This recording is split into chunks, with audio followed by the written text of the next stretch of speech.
Good morning students, welcome to my channel. ഇന്ന് നമ്മൾ പഠിക്കാൻ പോകുന്നത് സെറ്റ്സുമായിട്ട് റിലേറ്റ് ചെയ്യപ്പെട്ട ഒരു തിയറം അഥവാ ഒരു ലോ ആണ്. That is D Morgan's law. നമുക്ക് ഏവർക്കും ഫെമിലിയർ ആയിട്ടുള്ള ഒരു ലോ ആണത് ഡി മോർഗൻസ് ലോ എന്ന് പറയുന്നത്. ഡി മോർഗൻസ് ലോ നമ്മുടെ സിലബസിനകത്ത് BCയുടെ മാത്തമാറ്റിക്സ് 2 എന്ന് പറയുന്ന പേപ്പറിന്റെ സിലബസിനകത്ത് ഫസ്റ്റ് മൊഡ്യൂളിലും അതുപോലെ തന്നെ തേർഡ് മൊഡ്യൂളിലും ഒരുപോലെ ഇൻക്ലൂഡ് ചെയ്യപ്പെട്ടുള്ള ഒരു ലോ ആണ്. കൂടാതെ ഫ്രീക്വന്റ് ആയിട്ട് essay പാർട്ട് ക്വസ്റ്റ്യൻസിനകത്ത് ചോദിച്ചിട്ടുള്ളതുമാണ്. അതുകൊണ്ട് തന്നെ ഇമ്പോർട്ടൻ്റ് അത് മാർക്ക് ചെയ്ത് തന്നെ ഇത് പഠിക്കുക. കാരണം വളരെ ഇമ്പോർട്ടൻ്റ്, നമ്മുടെ സിലബസിനകത്ത് വളരെ ഇമ്പോർട്ടൻസ് കൊടുത്ത് പഠിക്കാനായിട്ട് പറഞ്ഞിരിക്കുന്ന ഒരു പാർട്ടാണ് ഈ പറയുന്നത് ഡി മോർഗൻസ് ലോ എന്ന് പറയുന്നത്. നമുക്ക് ഡി മോർഗൻസ് ലോയുടെ സ്റ്റേറ്റ്മെന്റും അതുപോലെ തന്നെ പ്രൂഫും ഇമ്പോർട്ടൻ്റ് ആയിട്ട് തന്നെ മാർക്ക് ചെയ്ത് നമ്മൾ പഠിക്കണം. സോ നമുക്ക് എന്താണ് ഡി മോർഗൻസ് ലോ എന്ന് നോക്കാം. The statement of De Morgan's law. Let A and B be two sets. A യും B യും രണ്ട് സെറ്റ്സ് ആണെന്ന് ഇരിക്കട്ടെ. അങ്ങനെയെങ്കിൽ A union B the whole complement is equal to A complement intersection B complement. That is A യും B യും രണ്ട് sets ആണെങ്കിൽ അവയുടെ യൂണിയന്റെ കോംപ്ലിമെന്റ് എന്തിനോട് ഈക്വൽ ആയിരിക്കും? അവയുടെ കോംപ്ലിമെന്റിന്റെ ഇന്റർസെക്ഷനോട് ഈക്വൽ ആയി. അതായത് യൂണിയൻ ഒരു ഓപ്പറേഷൻ, യൂണിയൻ തന്നെ ഓപ്പറേഷൻ എടുത്ത് അതിന്റെ കോംപ്ലിമെന്റ് എടുക്കുമ്പോൾ നമുക്ക് എന്ത് കിട്ടും? യൂണിയന്റെ ഓപ്പോസിറ്റ് ഓപ്പറേഷൻ ആയിട്ടുള്ള ഇന്റർസെക്ഷന്റെ ഓപ്പറേഷനിലേക്ക് അത് മാറും. യൂണിയൻ തന്നെ ഓപ്പറേഷന്റെ കോംപ്ലിമെന്റ് എന്തായിട്ട് മാറും? ഇന്റർസെക്ഷണൽ ഓപ്പറേഷനിലേക്ക് മാറും. കൂടാതെ ഓരോ സെറ്റുകളുടെയും കോംപ്ലിമെന്റ്സും വരും. That is A union B the whole complement is equal to ആദ്യം എയുടെ കോംപ്ലിമെന്റ്, അതിനുശേഷം യൂണിയന്റെ കോംപ്ലിമെന്റ് ഓപ്പറേഷൻ ഏതാണ്? ഇന്റർസെക്ഷൻ, എഗെയിൻ ബിയുടെ കോംപ്ലിമെന്റ്. അങ്ങനെ നമുക്ക് എന്ത് കിട്ടും? A union B the whole complement എന്ന് പറയുന്ന ആ ഒരു വാല്യൂ എന്ത് തന്നെ ആയിരിക്കും? A complement intersection B complement ആയിരിക്കും. ഇതുപോലെ നമുക്ക് തിരിച്ചു പറയാം. യൂണിയന്റെ സ്ഥാനത്ത് ഇന്റർസെക്ഷനും ഇന്റർസെക്ഷന്റെ സ്ഥാനത്ത് യൂണിയനും കൊടുത്ത് നമുക്ക് എന്ത് ചെയ്യാം? ഈ ഡി മോർഗൻസ് ലോ തന്നെ നമുക്ക് സ്റ്റേറ്റ് ചെയ്യാം. That is A intersection B the whole complement is equal to ആദ്യം എയുടെ കോംപ്ലിമെന്റ്, അതിനുശേഷം ഇന്റർസെക്ഷന്റെ കോംപ്ലിമെന്റ് ഓപ്പറേഷൻ ഏതാണ്? Union, again B complement. So ഇതാണ് പറയുന്നത്. ഡി മോർഗൻസ് ലോ എന്താ പറയുന്നത്? എയും ബിയും രണ്ട് സെറ്റ്സ് ആണെങ്കിൽ അവയുടെ യൂണിയൻ എടുത്ത് കോംപ്ലിമെന്റ് കാണുകയാണെങ്കിൽ അത് എന്തിനോട് ഈക്വൽ ആയിരിക്കും? കോംപ്ലിമെന്റുകളുടെ ഇന്റർസെക്ഷനോട് ഈക്വൽ ആയിരിക്കും. ആൻഡ് ഓൾസോ എന്തോടെ പറയുന്നുണ്ട്? രണ്ട് സെറ്റായ എകളുടെയും ബിയുടെയും ഇന്റർസെക്ഷൻ എടുത്താണ് നമ്മൾ കോംപ്ലിമെന്റ് കാണുന്നതെങ്കിൽ that will be equal to the union of their complements എന്നും പറയുന്നുണ്ട്. സോ ഈ രണ്ട് സ്റ്റേറ്റ്മെന്റ്സ് എന്തിനെ തന്നെ സൂചിപ്പിക്കുന്നു? ഡി മോർഗൻസ് ലോയെ തന്നെയാണ് സൂചിപ്പിക്കുന്നത്. അപ്പൊ അവിടെ ആ ഓപ്പറേഷനുകളുടെ ചേഞ്ച്, ഇന്റർചേഞ്ചിങ് മാത്രമേ വരുന്നുള്ളൂ. രണ്ടും ഉദ്ദേശിക്കുന്നത് എന്താണ്? സെയിം കാര്യം തന്നെയാണ്. ആ കണ്ടന്റ്, അതിനകത്ത് ആ ഒരു കോൺസെപ്റ്റ് സെയിം തന്നെയാണ്. അതുകൊണ്ട് തന്നെ ഇത് രണ്ടും ഏതായിട്ട് നമ്മൾ സ്റ്റേറ്റ് ചെയ്യപ്പെടും? ഡി മോർഗൻസ് ലോ ആയിട്ട് നമ്മൾ സ്റ്റേറ്റ് ചെയ്യും. So A and B be two sets, then A union B the whole complement is equal to A complement intersection B complement, or A intersection B the whole complement is equal to A complement union B complement. ഇതാണ് നമ്മളുടെ D Morgan's ലോയുടെ statement എന്ന് പറയുന്നത്. Let's move on to the proof. അപ്പോൾ proof നമ്മൾ prove ചെയ്യുമ്പോൾ ഏതെങ്കിലും ഒരു സ്റ്റേറ്റ്മെന്റിന്റെ നീ തന്നിരിക്കുന്ന ഒന്നെങ്കിൽ ഇത് അല്ലെങ്കിൽ മറ്റേത് ഏതൊരെണ്ണത്തിന്റെ പ്രൂഫ് പഠിച്ചാൽ മതിയാകും. മറ്റേ അടുത്തന്നെ പ്രൂവ് എന്ത് ചെയ്യാൻ മതി? യൂണിയന്റെ സ്ഥാനത്ത് ഇന്റർസെക്ഷൻ കൊടുക്കും, ഇന്റർസെക്ഷന്റെ സ്ഥാനത്ത് യൂണിയൻ കൊടുത്ത് ചെയ്താൽ മതിയാകും. സോ നമ്മൾ എക്സാമിലാണ്, നമ്മൾ എക്സാം പോയിന്റ് ഓഫ് വ്യൂവിലാണ് നമ്മളിത് ചെയ്യുന്നതെങ്കിൽ, നമ്മൾ പഠിക്കുന്നതെങ്കിൽ നമ്മൾ എന്ത് ചെയ്യും? എക്സാമിന് നമുക്ക് മാർക്ക് കിട്ടാനല്ല, എക്സാം പോയിന്റ് ഓഫ് വ്യൂ നമ്മൾ പഠിക്കുകയാണെങ്കിൽ ഏതെങ്കിലും ഒരു സ്റ്റേറ്റ്മെന്റിന്റെ തിയറോ പ്രൂഫ് നമ്മൾ എഴുതിയാൽ മതിയാവും. അപ്പൊ ഞാനിപ്പോ ഇവിടെ പ്രൂവ് ചെയ്തിരിക്കുന്നത് ഫസ്റ്റ് സ്റ്റേറ്റ്മെന്റിന്റെ പ്രൂഫാണ്. സെക്കൻഡ് സ്റ്റേറ്റ്മെന്റിന്റെ പ്രൂഫ് നിങ്ങൾക്ക് എന്ത് ചെയ്യാം? സ്വന്തമായിട്ട് എഴുതി നോക്കാം. സോ നമുക്ക് ഫസ്റ്റ് സ്റ്റേറ്റ്മെന്റിന്റെ പ്രൂഫ് നമുക്ക് എപ്രകാരം പ്രൂവ് ചെയ്യുമെന്ന് നോക്കാം. നമ്മുടെ സാധാരണ ബേസിക് ആയിട്ട് സെറ്റ് തിയറി ഓപ്പറേഷൻസ് ഉപയോഗിച്ചാണ് നമ്മൾ ഡി മോർഗൻസ് ലോയെ പ്രൂവ് ചെയ്യുന്നത്. അതിനുവേണ്ടി ആദ്യം നമുക്ക് തന്നിട്ടുള്ള കാര്യങ്ങൾ നമ്മൾ എടുത്തെഴുതി. That is let A and B be two sets. എയും ബിയും രണ്ട് സെറ്റ്സ് ആണെന്ന് ഇരിക്കട്ടെ. അങ്ങനെയെങ്കിൽ let x element of A union B the whole complement. അപ്പൊ അതിന് മുമ്പ് ഒരു കാര്യം പറഞ്ഞോട്ടെ. എയും ബിയും രണ്ട് സെറ്റ്സ് ആണെന്ന് ഇരിക്കട്ടെ. നമുക്ക് പ്രൂവ് ചെയ്യേണ്ടത് എന്താണ്? A union B the whole complement equal to A complement intersection B complement ആണ് പ്രൂവ് ചെയ്യേണ്ടത്. അപ്പോൾ നമ്മൾ അറിയേണ്ട ഒരു കാര്യം, എയും ബിയും രണ്ട് സെറ്റ് ആണെങ്കിൽ, രണ്ട് സെറ്റുകളാണെങ്കിൽ എ യൂണിയൻ ബിയും എന്തായിരിക്കും? ഒരു സെറ്റ് ആയിരിക്കും. എ യൂണിയൻ ബിയുടെ കോംപ്ലിമെന്റ് എന്തായിരിക്കും? ഒരു സെറ്റ് ആയിരിക്കും, അല്ലെ? അതുപോലെ എ ഒരു സെറ്റ് ആണെങ്കിൽ എ കോംപ്ലിമെന്റ് ഒരു സെറ്റ് ആയിരിക്കും, ബി കോംപ്ലിമെന്റ് വേറൊരു സെറ്റ് ആയിരിക്കും. അതുപോലെ A complement intersection B complement എന്തായിരിക്കും? ഒരു സെറ്റ് ആയിരിക്കും. സോ നമുക്ക് എന്ത് പറയാം? A B രണ്ട് സെറ്റുകളാണ് ആണെങ്കിൽ ഈ ലെഫ്റ്റ് ഹാൻഡ് സൈഡ് തന്നിരിക്കുന്ന ഒരു സെറ്റിനെ റെപ്രസെന്റ് ചെയ്യുന്നു, റൈറ്റ് ഹാൻഡ് സൈഡ് തന്നിരിക്കുന്ന ഒരു സെറ്റിനെ റെപ്രസെന്റ് ചെയ്യുന്നു. Therefore രണ്ട് സെറ്റുകൾ ഈക്വൽ ആണ് എന്നാണ് നമുക്ക് പ്രൂവ് ചെയ്യേണ്ടത് അല്ലെ. അപ്പോൾ എയും ബി രണ്ട് സെറ്റ് ആണെന്ന് ഇരിക്കട്ടെ. അങ്ങനെയെങ്കിൽ A union B the whole complement എന്ന് പറയുന്ന സെറ്റും A complement intersection B complement എന്ന് പറയുന്ന മറ്റൊരു സെറ്റും ഈക്വൽ ആണെന്നാണ് പ്രൂവ് ചെയ്തത്. അങ്ങനെയെങ്കിൽ രണ്ട് സെറ്റുകൾ ഈക്വൽ ആകുന്നത് എപ്പോഴാണ് എന്നുള്ള ആ ഒരു കണ്ടീഷൻ നോക്കി അതിനെ പ്രൂവ് ചെയ്താൽ മതിയാവും എന്ത് ഹോൾഡ് ചെയ്യാനായിട്ട്, ഈക്വാലിറ്റി ഹോൾഡ് ചെയ്യാൻ അല്ലെ. അങ്ങനെയെങ്കിൽ when two sets are equal, for two sets x and y, x y രണ്ട് സെറ്റുകളാണെങ്കിൽ x subset of y and y subset of x implies x equal to y. രണ്ട് സെറ്റുകൾ x ഉം y ഉണ്ടെങ്കിൽ x y യുടെ subset ആണ്, അതുപോലെ തന്നെ തിരിച്ച് y x ന്റെയും സബ്സെറ്റ് ആണ് എന്ന് പറയാമെങ്കിൽ നമുക്ക് എന്ത് പറയാം, x equal to y എന്ന് പറയാം. സോ ഈ ഒരു സെറ്റിന്റെ ഇക്വാലിറ്റി ഡെഫിനേഷൻ ഉപയോഗിച്ചാണ് നമ്മൾ എന്ത് പ്രൂവ് ചെയ്യാൻ പോകുന്നത്, ഈ ഒരു ഡി മോർഗൻസ് ലോ നമ്മൾ പ്രൂവ് ചെയ്യാൻ പോകുന്നത്. സോ ഇവിടെ നമ്മൾ ചെയ്യുന്നത് എത്രയേ ഉള്ളൂ, ഈ ഡി മോർഗൻസ് ലോയുടെ ആ ഇക്വേഷന്റെ ലെഫ്റ്റ് ഹാൻഡ് സൈഡ് ഒരു സെറ്റ് ആണ്, റൈറ്റ് ഹാൻഡ് സൈഡ് ഒരു സെറ്റ് ആണ്. സോ നമ്മൾ ചെയ്യുന്നത് എത്രയേ ഉള്ളൂ, LHS is a subset of RHS എന്ന് ആദ്യം പ്രൂവ് ചെയ്യും, തിരിച്ച് RHS is a subset of LHS എന്ന് രണ്ടാമത് പ്രൂവ് ചെയ്യും. അപ്പൊ രണ്ടും അങ്ങോട്ടും ഇങ്ങോട്ടും തമ്മിൽ സബ്സെറ്റുകൾ ആയതുകൊണ്ട് അവ ഈക്വൽ ആണ് നമ്മൾ by means of this definition, sets and equality definition ഉപയോഗിച്ച് നമ്മൾ സ്റ്റേറ്റ് ചെയ്യാണ് നമ്മൾ ചെയ്യുന്നത്. സോ നമ്മൾ എന്ത് ചെയ്യാൻ പോകുന്നു, തന്നിട്ടുള്ള കാര്യം എടുത്തെഴുതുന്നത് A and B be two sets, എയും ബിയും രണ്ട് സെറ്റുകളാണെന്ന് ഇരിക്കട്ടെ. അങ്ങനെയെങ്കിൽ എക്സ് എന്ന് പറയുന്നത് ലെഫ്റ്റ് ഹാൻഡ് സൈഡിലെ LHS എലമെന്റ് ആണെന്ന് നമ്മൾ എടുക്കുന്നു. X is an element of A union B the whole complement. Left hand സൈഡിലെ എലമെന്റ് ആണ് A union B whole complement എന്ന് പറയുന്നത്. ആ സെറ്റിലെ ഒരു എലമെന്റ് ആണ് X എന്ന് ഇരിക്കുന്നത്. അപ്പോൾ X എന്നുള്ളത് A union B കോംപ്ലിമെന്റിലുണ്ട്. അതിന്റെ അർത്ഥം എന്താണ്, X A union B യിൽ ഉണ്ടാവുകയില്ല അല്ലേ. That is X element of A union B complement means X not an element of A union B അല്ലേ. So നമ്മൾ X element of A union B complement ആയതുകൊണ്ട് we can say that X not an element of A union B. X എവിടെ കാണില്ല, A union B യിൽ ഉണ്ടാവുകയില്ല.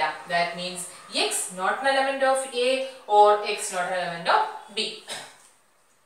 അപ്പോൾ X A union B എന്ന് പറഞ്ഞാൽ X A യിൽ കാണില്ല, അല്ലെങ്കിൽ B യിൽ കാണില്ല, അല്ലെങ്കിൽ രണ്ടിലും കാണില്ല. ഈ മൂന്ന് അർത്ഥങ്ങളുണ്ട് അല്ലേ. അപ്പോൾ അതായത് എഴുതിയിരിക്കുന്നത് X not an element of A or X not an element of B. അപ്പോൾ X not an element of A ആണെങ്കിൽ what we can say, if X is not an element of A then X will be an element of A complement. X A യിൽ ഇല്ല എന്നുണ്ടെങ്കിൽ എവിടെ കാണുന്നു, തീർച്ചയായിട്ടും A കോംപ്ലിമെന്റിൽ കാണുന്നു. Therefore X element of A complement. Also here X not an element of B which implies X element of B complement. അപ്പോൾ X A യിൽ ഇല്ലാത്തത് കൊണ്ട് X A കോംപ്ലിമെന്റിലുണ്ട്, X B യിൽ ഇല്ലാത്തത് കൊണ്ട് X B കോംപ്ലിമെന്റിലും ഉണ്ട്. അങ്ങനെയെങ്കിൽ നമുക്ക് എന്ത് പറയാം, X A കോംപ്ലിമെന്റിലും ഉണ്ട്, X B കോംപ്ലിമെന്റിലും ഉണ്ട്. അങ്ങനെയെങ്കിൽ നമുക്ക് എന്ത് പറയാം, X is an element of A complement intersection B complement എന്ന് പറയാം. കാര്യം എന്താ, A കോംപ്ലിമെന്റിലും ഉണ്ട്, B കോംപ്ലിമെന്റിലും ഉണ്ട്. അങ്ങനെയാണെങ്കിൽ അവയുടെ കോമൺ ആയിട്ടുള്ള എലമെന്റ് അല്ലേ. അപ്പൊ എന്ത് കാണും, അവയുടെ ഇന്റർസെക്ഷനകത്ത് എക്സിന്റെ പ്രസൻസ് ആണ്. X is an element of A complement intersection B complement. അപ്പൊ നമ്മൾ എന്താ ചെയ്തത്, A union B the whole complementലുള്ള ഒരു എലമെന്റിനെ എവിടെയും കൂടെ ഉണ്ടെന്ന് നമ്മൾ പ്രൂവ് ചെയ്തു. A complement intersection B complement ഉണ്ടെന്ന് പ്രൂവ് ചെയ്തു. അങ്ങനെ നമുക്ക് എന്ത് പറയാം, A union B the whole complement is a subset of A complement intersection B complement അല്ലേ. കാര്യം എന്താ, സബ്സെറ്റ് ഡെഫിനിഷൻ എന്താ പറയുന്നത്, A എന്ന് പറയുന്നത് A is a subset, X y എടുക്കുക, കൺഫ്യൂഷൻ നമുക്ക് ഒഴിവാക്കാം.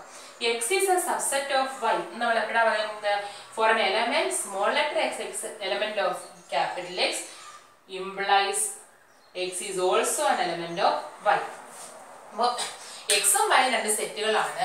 X is a subset of Y. നമ്മൾ എപ്പോഴാ പറയുന്നത്, ക്യാപിറ്റൽ X എലമെന്റ് ആണ് സ്മോൾ x എങ്കിൽ അത് എവിടെയും കാണണം X should also be an element of capital Y. അപ്പോൾ Xലുള്ള എലമെന്റ്സ് എല്ലാം Y-ലും ഉണ്ട് എന്ന് പറഞ്ഞാൽ നമുക്ക് എന്ത് പറയാം, X is a subset of Y എന്ന് നമുക്ക് പറയാം. സോ ഈ ഒരു സബ്സെറ്റ് ഡെഫിനേഷൻ ഉപയോഗിച്ചാണ് നമ്മൾ ഇവിടെ വൺ സൈഡ് പ്രൂവ് ചെയ്യാൻ പോകുന്നത്. അതായത് നമ്മൾ X element of A union B the whole complement എടുത്തു. ആ എടുത്ത ആ ലെറ്റിനെ നമ്മൾ എന്ത് ചെയ്തു മാനിപ്പുലേറ്റ് എവിടം വരെ കൊണ്ടുവന്നു x element of A complement intersection B complement വരെ കൊണ്ടുവന്നു. അതായത് A union B the whole കോംപ്ലിമെന്റിലുള്ള ഒരു എലമെന്റ് എവിടെയും ഉണ്ടെന്ന് നമുക്ക് മനസ്സിലായി, എ കോംപ്ലിമെന്റ് ഇന്റർസെക്ഷൻ ബി കോംപ്ലിമെന്റിലും ഉണ്ടെന്ന് നമുക്ക് മനസ്സിലായി. Then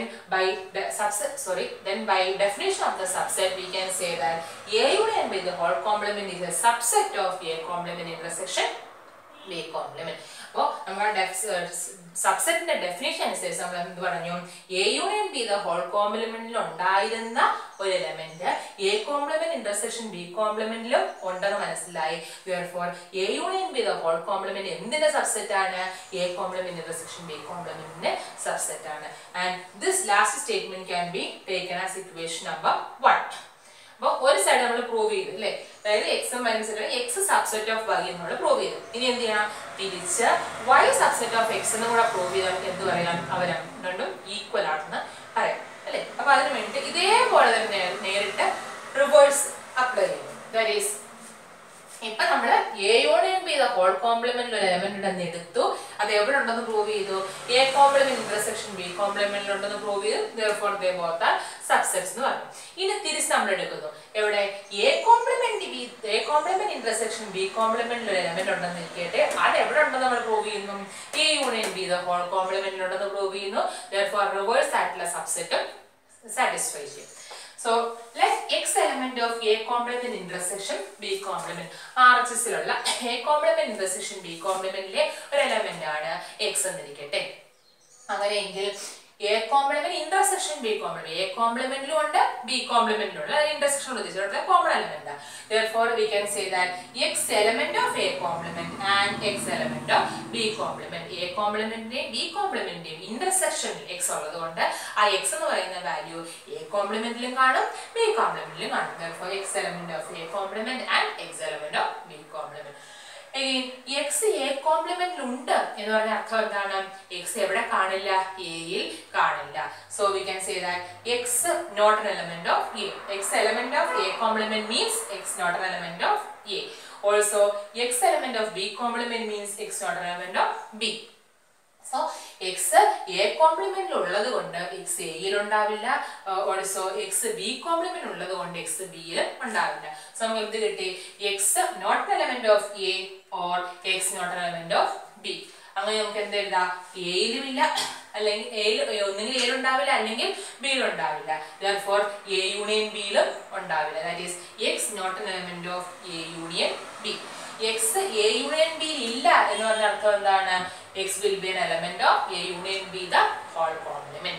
A union B ഇല്ലാത്ത എലമെന്റ് ഉറപ്പായിട്ട് എവിടെ കാണാം, അതിന്റെ കോംപ്ലിമെന്റ് എക്സിസ്റ്റ് ചെയ്യും. Therefore x an element of A union B the whole complement. So നമ്മൾ എന്ത് പ്രൂവ് ചെയ്തു, A complement intersection B complementൽ ഉണ്ടായിരുന്ന എലമെന്റ് എവിടെ ഉണ്ടെന്ന് നമ്മൾ കണ്ടുപിടിച്ചു, A union B the whole complement ഉണ്ടെന്ന് നമ്മൾ കൊണ്ടുവന്നു.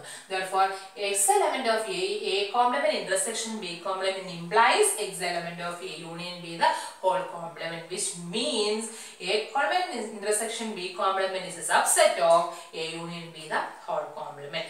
ആദ്യത്തെ സെറ്റ് ആയി A complement intersection B complement എവിടുത്തെ എന്തിന്റെ സബ്സെറ്റ് ആണ്, A union B the whole complement subset ആണ്. That is A complement intersection B complement is a subset of A union B the whole complement, which is equation number 2. So equation number 1 നമ്മൾക്ക് എന്താണ് കിട്ടിയത്, A union B the whole complement is a subset of A complement intersection B complement എന്ന് കിട്ടി. തിരിച്ച് A complement intersection B complement is a subset of A union B the whole complement.